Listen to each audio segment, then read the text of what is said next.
Welcome, everyone, to the Unfiltered Podcast. Lee Stephenson here, Vice President of Church Planning with Converge. And I'm Danny Parmelee. I oversee church planning for Converge Mid-America. And today on the docket, we're going to talk a little bit about preaching and specifically thinking through preaching calendar. And so a couple questions to get us going, Danny. When it came to your planning, kind of your sermon series and the year, did you kind of go week by week? Did you plan month by month, 6 months in advance, a year in advance, 3 years in advance? Like what was your rhythm when it came to just the planning side of it? Well, when we started out, we did expository through books of the Bible, and part of that was I chose that. So even if we discuss, and I think we have before on this, the difference between topical versus going through books of the Bible, I chose that just because it honestly was the easiest to be able to do, and so that was kind of dictated for me in the beginning. I think we went through the book of Matthew. I picked narrative. It was easy because honestly, my prep time was I was finishing it up Saturday night.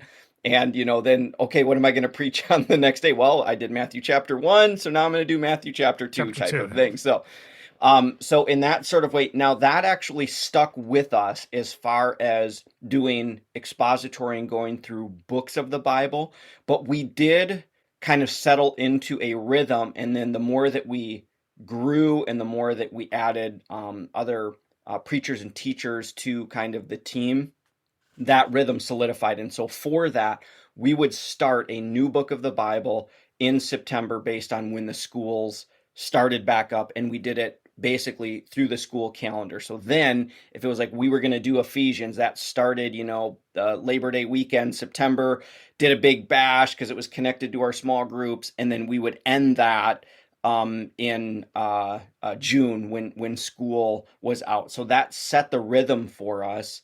But then I'll also add that we had a few times in there where we broke from the expository and did like a 3-week outreach type of sermon. So always after Super Bowl Sunday, we would do a 3-week series, and that would be the, sex, love, romance, the politics, religion, like some sort of shocking type of title where it was catchy, yeah. Like, bring your friends. This is the time we're going to dive into some crazy stuff.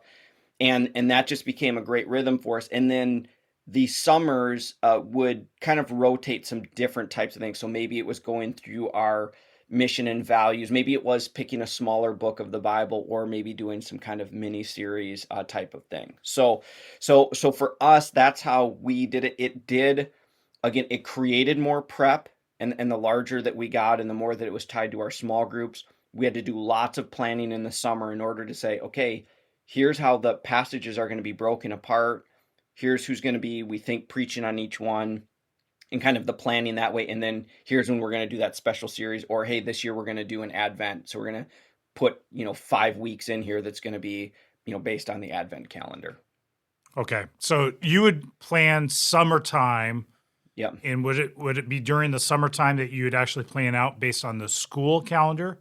Yep, based on the school calendar. So and because it was tied, our small groups were based on the sermon. So we literally had to, because we had printed material, like an actual book that was printed. So all of the sermon outlines were completely done by August, so that we could go to print and have books in hand that we would give to people so that they would know this is what it looked like September through June. For all of that. And again, I know it's weird because it's like printed, everything's digital now, but there was something about people walking around with these books, and they were excited, and they could write in them and have the sermon notes and that type of thing. So for us, it really reinforced and it connected the small group system that we had and the sermon series together. So now you talked about, like, say you walk through the book of Ephesians. Now, did you literally take the entire school calendar to walk through the book of Ephesians? Yeah, so it was almost always just one book. However, if we had shorter books, so one time we did Amos and James. So because both of those are smaller books, and then they had some similar themes, so they were paired together. We still produced one book, but the cover was, Amos first and then James second. And because it was shorter, we were able to, we were able to do two books, and we always tried to balance content a bit in Old Testament and New Testament. So if we did Ephesians, for one of them, then we would switch to an Old Testament book, and go through an Old Testament book the next year, type of thing. Okay. So, No, that makes good sense. how about you guys? What's worked for you? What are some different things that you've heard as far as calendar planning, and how far in advance, and how much flexibility? Yeah, I personally like to plan a year out, and usually now this time around I just haven't had that luxury, just with the schedule and stuff. So I work about 6 months in advance at this point, and that just gives you, I mean, it just makes life so much easier. Knowing, okay, next Sunday this is what's planned, following Sunday this is what's planned. My typical rhythm is I like taking a week, kind of study break during the summer, and just kind of plan it out, pray, think through, write out. And then I plan around the big weekend. So again, like every community has its rhythm. So you want to pay attention to that rhythm. And the key kind of points are school. When are the school breaks? When are sports kicking back in? Christmas, obviously, New Year, Easter. Like you want to plan accordingly around those type of things. I was kind of a mix. So there were seasons of the year where we do a book study and we just go verse by verse through the book study.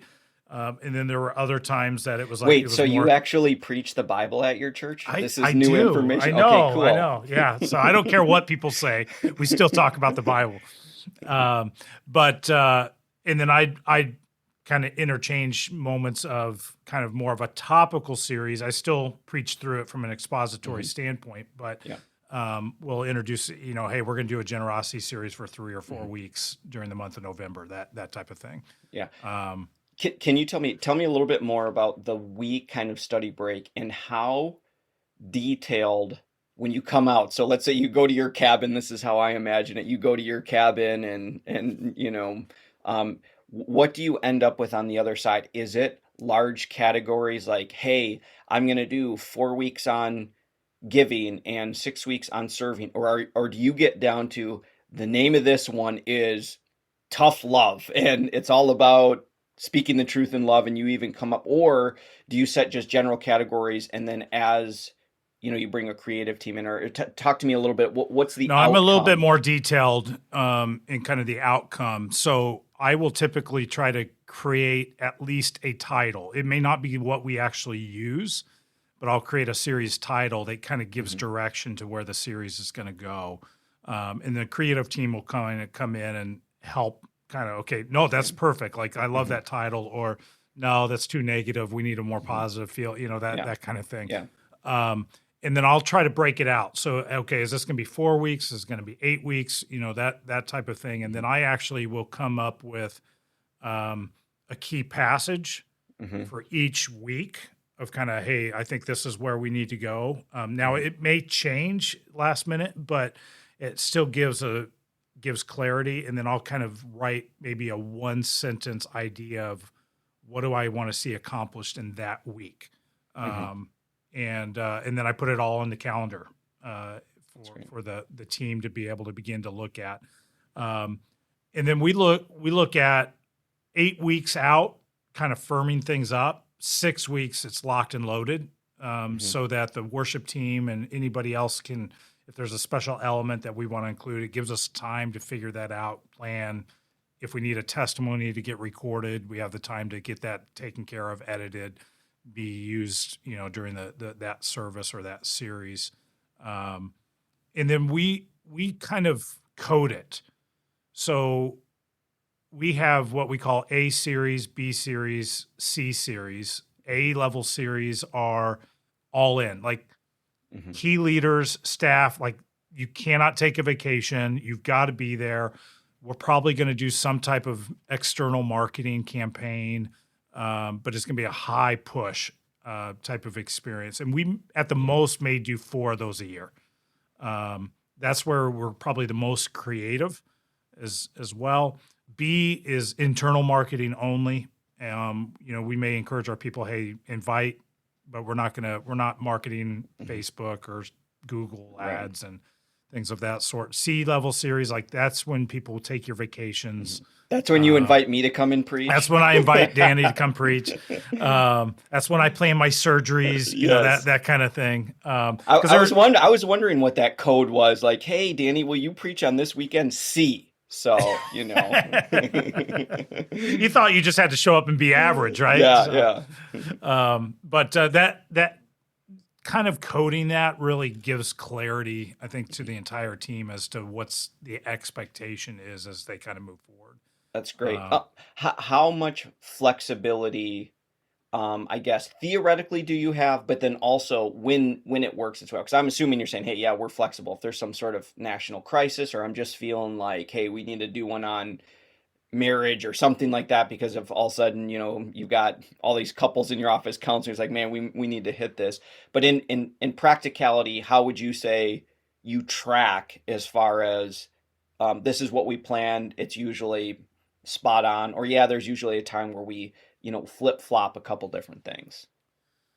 Yeah, I always try to plan 3 to 4 Sundays in the year that aren't scripted. So it's not like, hey, this week will be an off week. And that gives us opportunity to either, hey, we need to extend a series.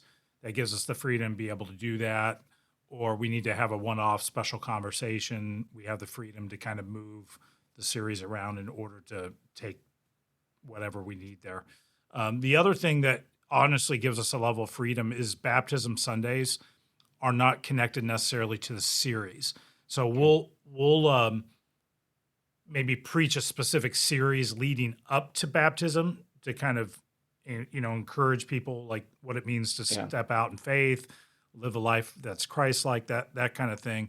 But baptism specifically, I just teach on baptism. Yeah, that's great. And so I take 25 to 30 minutes and just give, and it's almost the exact same script every time we do baptism service. And so if for some reason it's like, man, we really need to extend the conversation, I can also bring that into a baptism service if necessary. Yeah. And that happens on the occasion. Yeah. What are your thoughts on ripping off series from other people? And I say that kind of tongue in cheek because some churches even provide resources for that. So I think, for example, I don't know if they still do, but I remember that Life Church would be like, hey, we did this, here's the graphics for whatever, creative sermon idea that they had, and you're welcome to use it, make it your own type of thing, of course. What are your thoughts on that? Using it, not using it, or if you're for other resources besides maybe Life Church that people could go to? I'm not against it. I wouldn't make it a regular diet of it. But honestly, especially for church planters, where you may not have somebody to do graphic arts and creative elements and stuff of that for you when it comes to marketing and video clips and creating bumper videos. I mean, that stuff takes a lot of time, a lot of planning, and it takes resources financially to be able to pull that off. I think you can elevate the quality by using some of this stuff that's out there that some of the mega churches are producing. I would still encourage you, figure out a way to spin it so it fits the context of where you're at. Because Oklahoma Life Church isn't going to necessarily translate to New Jersey. And so thinking through my context, I think this is a good conversation. I'm going to use the title. I'll use their graphics, but I'm going to rework the way that the series operates to best fit my people and the message that I feel like God's calling me to our group. There are a lot of churches out there, honestly, that are doing that at this point. I know Life Church is a big one. Eaglebrook, one of our Converge churches, if you're part of the association, you have access to be able to see and use some of their resources. 12 Stones Church, North Point. There are a lot of those churches out there that are now at the point where they're sharing their sermon series or at least the graphics and stuff of that sort. You don't even need to erase their logo off it. They literally provide it for you, so you can put your logo here. Yeah, absolutely. And we don't market it, but even like in our church, if a church occasionally I'll have planters or something like that reach out and go, man, we really like that series. Can we use that? I'm like, yeah, absolutely. We're more than happy to share our resources. For a small donation to Unfiltered Podcast, you can definitely do that. There you go. There you go. So, but I think when it comes to sermon planning and creating the preaching calendar, I think it's important. Like, don't wait to the last minute. Think it through. If you have people that are creative and really understand even scripture, bring them into the room to help you with that and have fun. I think that's the other thing I would encourage people to do is leave some margin, but enjoy the process of thinking through communication. Great conversation, Danny. And I know that you're probably anti using anybody else's resources. No, I wouldn't go that far. So, no need to recreate the wheel. I don't think it's a bad thing. I like what you said though. Not a steady diet of it. If someone is going to your church and they're like, "Hey, you're 2 weeks behind Elevation Church," that's when I start to go, "Yeah, you kind of." There's a problem here. You're getting a little bit lazy. So yeah, exactly. Well, great conversation, Danny, and everyone. Thanks for tuning in. Until next time, keep it real.